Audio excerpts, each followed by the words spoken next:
자기 딸을 요정으로 팔 수밖에 없을 정도로 그렇게 극도로 가난한 그런 가정의 그 여인을 보호하는 법이라고 할 수가 있겠습니다.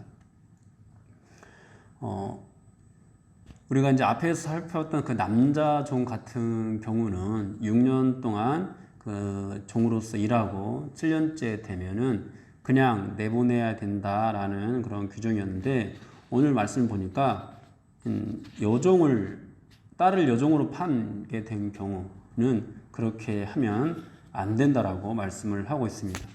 이제 우리가 이 말씀을 보면은 남자는 그냥 그렇게 자유하게 7년째 되는 때에 내어 보내면서 왜 여자는 그렇게 하지 못하도록 하고 있느냐, 이거 불공평한 것이 아니냐라고 생각할 수가 있는데요. 이것은 여자를 불공평하게 대하는 것이 아니라 남자보다 더 약한 여자를 오히려 보호하는 그런 규정이 되겠습니다.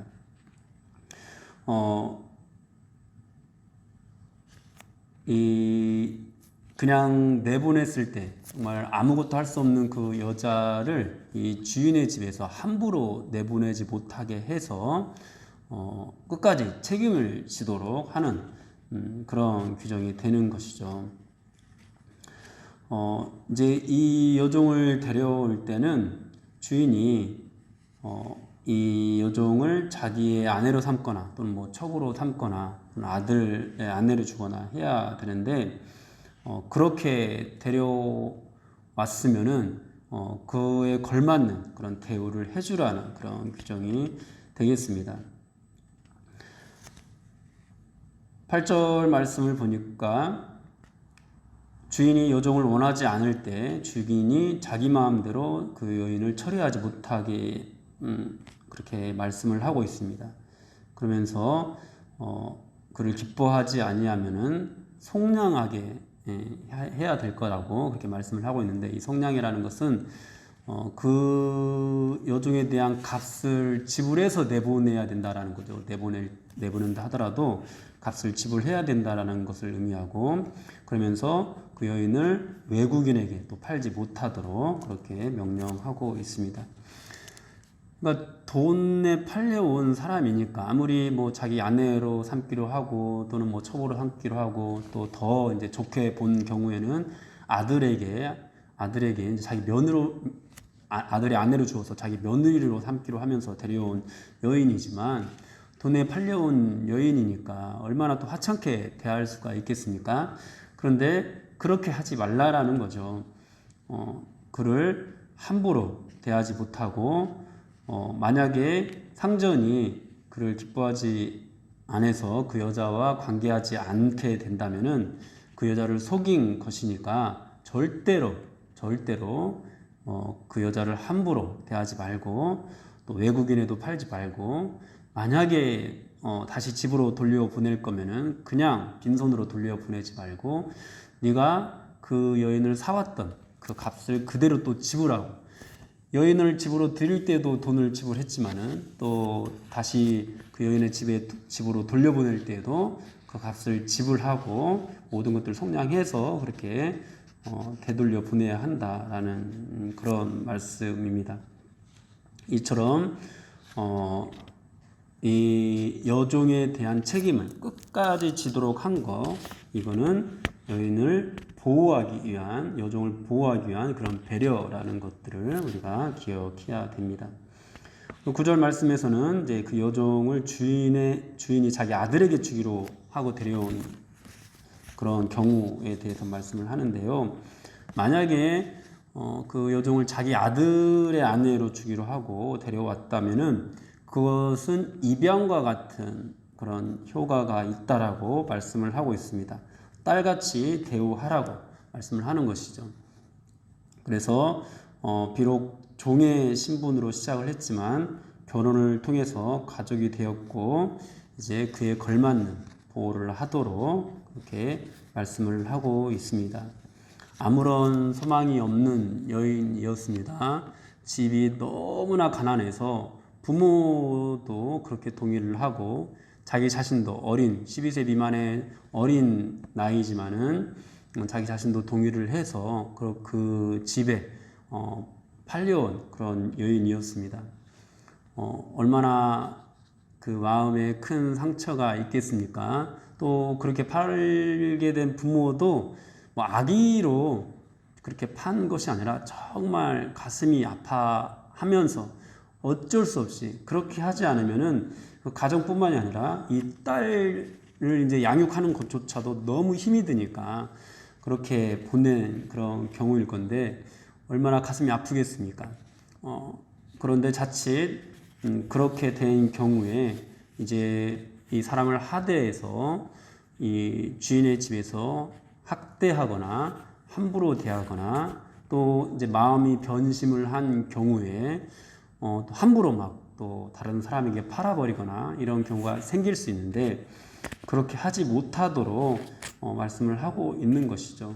또 뭐 이제 7년째 됐을 때 그냥 내보내게 됐을 때 남자라면 그래도 힘이 있어서 자기가 일을 해서 뭔가 자기 몸을 건사할 수 있는 그런 여력이 있는데 이 여인 같은 경우에는 사회적으로 그런 환경들이 제공되지 못하니까 그냥 내보내지 못하도록 끝까지 그 주인이 책임지고 보호하도록 그렇게 말씀을 하고 있는 것입니다. 10절 말씀을 보면은 또 상전이 이 여종을 이제 자기 아내로 삼은 경우 또는 첩으로 삼은 경우를 또 말씀을 하고 있는데요. 이런 경우에 이제 마음이 변해서 이 상전의 마음이 변해서 또 다른 여인을 집에 들이게 되었을 때 그때도 이 여종을 종처럼 대하는 것이 아니라 끝까지 자기의 아내에 대한 아내에 걸맞는 그런 대우를 하도록 그렇게 명령을 하고 있습니다.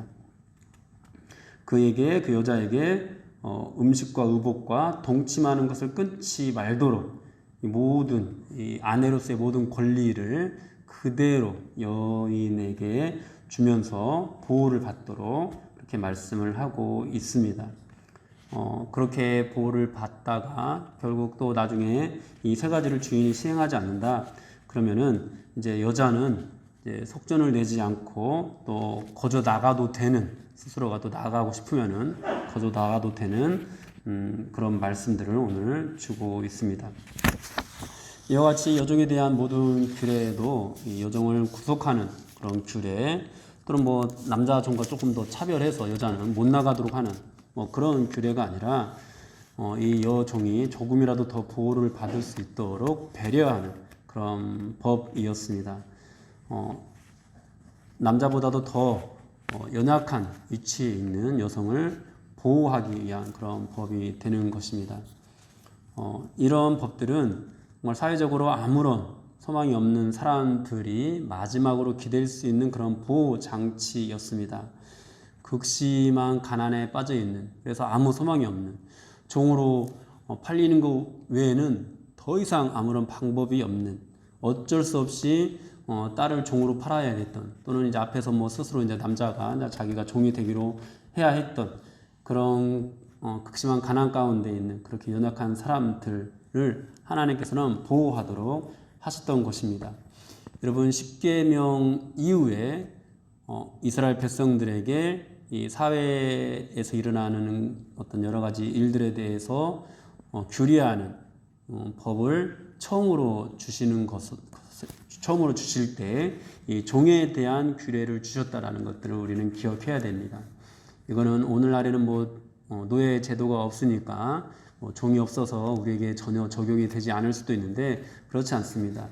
연약한 자들, 정말 소망이 없는 그런 사람들, 정말 가난해서 너무 힘들어하는 그런 사람들, 우리가 쉽게 하대할 수 있고 쉽게 우리가 차별할 수 있는 그런 사람들, 무시할 수 있는 그런 사람들을 어떻게 대해야 하는지, 어떤 마음으로 대해야 하는지 하나님께서 말씀하고 있는 것입니다. 뿐만 아니라 어쩌면은 우리가 뭐 경제적인 문제로는 그렇지 않을지라도 영적으로는 이렇게 종으로 팔린 이 사람들과 같은 처지에 놓여 있는 사람들이 바로 우리들인지도 모릅니다. 여러분, 우리는 우리의 죄 문제 때문에 아무런 소망이 없는 그런 사람들이었습니다.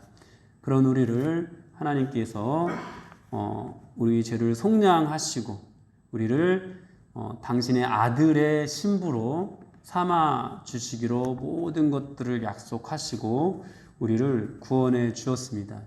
그리고 그렇게 구원한 우리를 하나님께서는 오늘 이 본문에서 이스라엘 백성들에게 명령하는 그런 것들 이상으로 우리를 보호하시고 끝까지 책임져 주고 있습니다. 여러분, 그렇게 은혜를 입은 사람이라면은 마땅히 이 사회적인 약자들을 배려하면서 그들에게 은혜를 베풀면서 살아야 한다라는 것입니다. 이것이 이 종의 규례에 나타난 하나님의 마음입니다. 사랑하는 여러분, 무엇보다도 이 말씀을 우리가 마음 가운데 새기고 또 이 말씀이 주는 그 정신을 지켜나가기 위해서는 정말 우리가 먼저 은혜를 받았다라는, 우리가 얼마나 큰 은혜를 받았는지, 하나님께서 우리에게 얼마나 큰 은혜를 주셨는지 라는 것을 우리가 더욱더 분명하게 기억할 수 있어야 합니다. 이 말씀을 받고 있는 이스라엘 백성들도 불과 얼마 전까지만 하더라도 자기들이 그렇게 종 살해를 해야 했던 그런 사람이었다. 그리고 그런 그들을 하나님께서 은혜로 구원하여 주셨다라는 것들을 가슴속 깊이 새기고 이 말씀을 받아야 했습니다. 사랑하는 여러분, 우리의 신앙은 우리보다 약한 사람, 그런 사람들을 대하는 마음과 태도에서 드러납니다. 그러므로 여러분, 하나님 앞에 나와서 하나님과 친밀한 교제를 나눈다면 그 하나님과의 친밀한 교제가 또 하나님을 아는 여러분들의 그 마음이 다른 사람들, 특히 약한 사람들을 대하는 그런 여러분들의 마음과 태도로 아름답게 잘 표출될 수 있기를 주님의 이름으로 축원합니다. 그렇게 우리가 모두가, 저와 여러분 모두가 하나님의 은혜와 사랑을 세상 가운데 나타내게 되었으면 좋겠습니다. 주님 감사합니다. 하나님,